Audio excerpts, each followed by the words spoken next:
talk about communication, we say simple messages. Your messages should not be long letters and other things. Just simple message. Check on somebody. How you doing? I didn't hear from you for a very long time. Simple. Communication. Make it short. Don't make it too long. Where people will be feeling tired to even read your message. To check on somebody, now read 4 paragraphs. For me, I go on the internet, I see something that has more than 4 paragraphs. I'm already tired to read it. So please, let us observe that. Active listening. We should also be able to listen actively. We have cultural sensitivity. When you go for outreach, at times, there was a time I almost fell in certain trap. The people had a country society outside. I'm not part of any country society because from my background, we don't have it there. And I didn't know that they have certain signs that you can see and know that something is happening here. I just put my head up and I started walking. Only for somebody to hold me back. So when you're going out in the community for outreach, most especially the native towns, when you see palm branches, you see banana things around the road where they cut the banana and they place it at the entrance. Please try to make inquiry before you enter inside there, or else you fall in problem. The CEO and myself, we went to one community. The two of us, we went there to monitor students. We work in the same entity. We went there to monitor students. They hid us in the school building for more than 30 minutes. Because we were in the town conducting the exercise. When somebody stole and it made the people angry, they put the devil outside while we were in the town. So at the end of the day, they had to hide us in the school building for more than 30 minutes. We could not do anything. So please, cultural sensitivity, please look at it. Another thing is be able to give feedback. Be able to give feedback. Community engagement, involve leaders, like we said, encourage ownership, respect culture, build trust. Let's go. Next slide.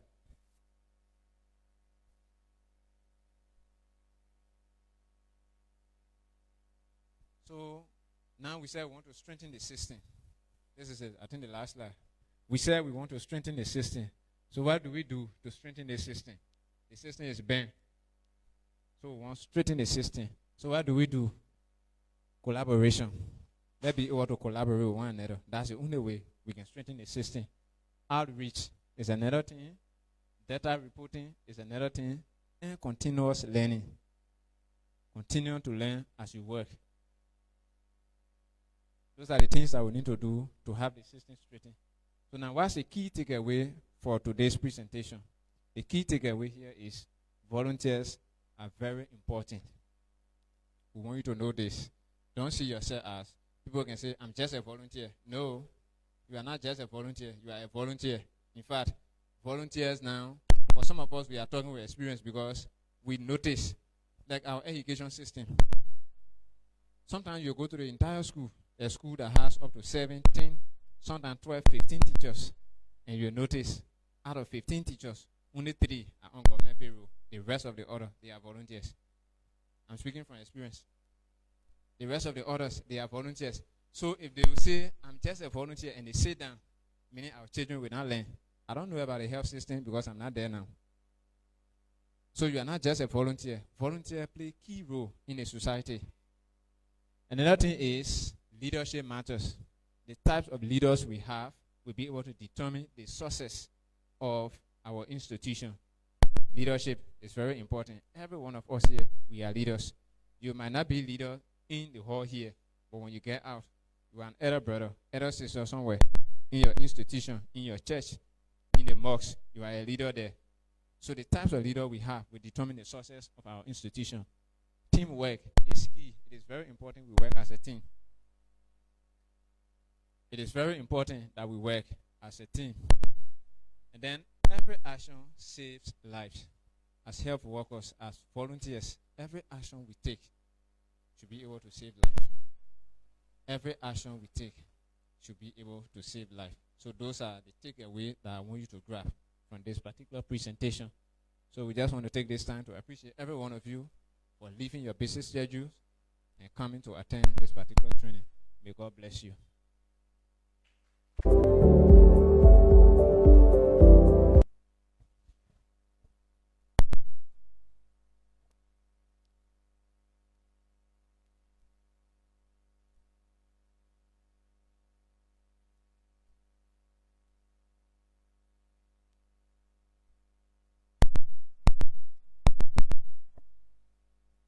Okay.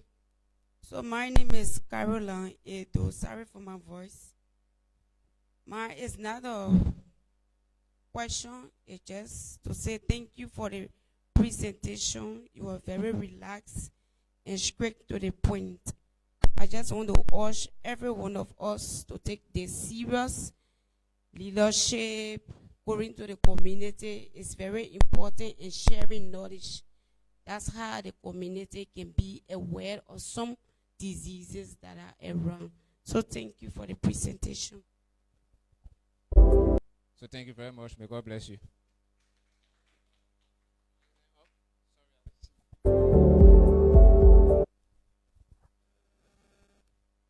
Thank you. My question is, as a volunteer living with or residing within a community where there is no hospital, right?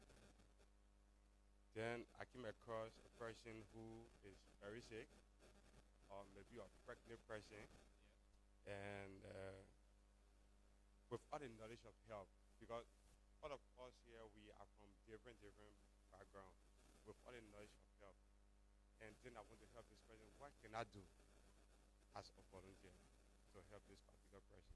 Okay, thank you very much. So he's asking, as a volunteer, you are in a community where there is no health facility. You saw a pregnant woman who maybe is in delivery pain, or you saw somebody who is seriously sick, but then you are now an expertise in health, so you don't know what to do. He's asking, what will you do as a volunteer? Not just a volunteer, but a volunteer of progressive health. Okay. As a volunteer, the first thing you are going to do is that he talks about mobilization. So you are going to mobilize, identifying the problem first, and mobilizing. Mobilizing in the sense that you are going to engage the family members of that individual, the pregnant woman, where you are going to tell them about maybe the current situation that is unfolding and taking that person to the hospital because it might need transportation. So you alone cannot do it. So you are going to mobilize, talk about them, tell them the importance of going to the hospital, not keeping the person at home because it will cause complication for that pregnant woman. So you need to mobilize and tell the household member what is unfolding. Thank you very much for that beautiful answer. So just to add on to what she said, let's take for instance, in a case where the woman is already in delivery pains, at this point you don't need to do engagement, right? Because she's already in pain. So what you can do is try to put in for a referral. So I will encourage every one of us here as volunteers of Progressive Health, make sure you have the referral ambulances number. It could be an ambulance from Harper Belt, it could be an ambulance from Plebo.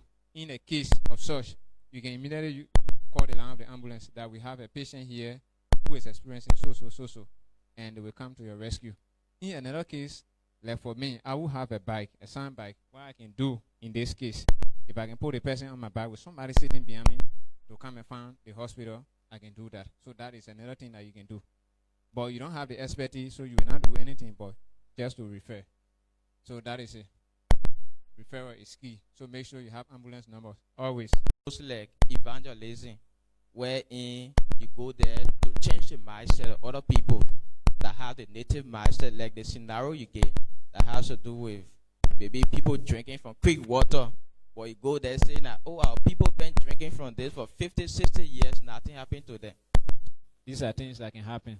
We say engage community stakeholders, the leaders in the community, right? But then it is not one person who is actually in charge of the entire community. They have elders in the town, they have the youth wing, they have the women wing, right? So if you engage one of them and they are against the idea, try and engage the other. So don't just stop to one group of people. The chief opinion man went to use the latrine. Unfortunately for her, while she was standing on that GoPro, the thing broke in the center. And she fell directly in the feces. We had to take her, carry running, to carry her to the creek. They just dash her in the water, she should bathe. Immediately she came from there, the following day, the community leaders started discussing. They started bidding because we have sessions. We have uptown, we have downtown, and we have Oakham. So each area now started to have like one popular latrine that every one of us will be using. So sometimes they themselves they will face certain things that will really change their mindset. Yeah, so it is not compulsory that when you go there, they listen during your first visit. Yeah, Isaac. Comment? Oh, okay. I'm left with 5 minutes. See you.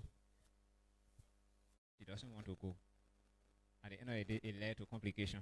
So we know, like we said, you are not going to beat anybody. Tell them the reason why they need to go to the hospital. That's the best skills that you need. Tell them the reason, and tell them if they don't go there, what will happen to them. That's the best skills that you need. You understand it? Let's say, for instance, you went to somebody who the house is here, they have a gutter here. There they always put in water, diet. So you find out that because of the diet, the water is not flowing like it's supposed to flow. So there's a mini pool there. You start seeing some, live stuff, man, jumping all inside. You start seeing mosquitoes around there. Different things start hinking. You call the person and talk to them, persuade them that it's not nice for you to be wasting water here. If you continue wasting the water, you see what's happening here? The mosquito from here will come and bite you. When the mosquito bites you, it will give you malaria. When you get malaria, you will get sick. And then you'll be taken to the hospital for treatment. So if you won't go to the hospital, what you should do is stop wasting water here so that mosquitoes can come and give you malaria. In as much this place is mosquito free, definitely you'll be free from malaria. That's just an example I'm giving. You could tell them about TAFO. There are other places you see they call roaches. Some of us, we don't care. The food will remain open. The cockroaches, we can't have meeting inside. In fact, training, the whole year, the cockroaches will sit down inside. They have training there. When they finish training, they go, you come, you eat the food. At the end of the day, it becomes a problem for you. So tell them the reason why they don't need to do certain things. And if they don't listen to you, they do it. What will happen to them? That's the skill that you need. Yeah. Thank you very much. My time is up.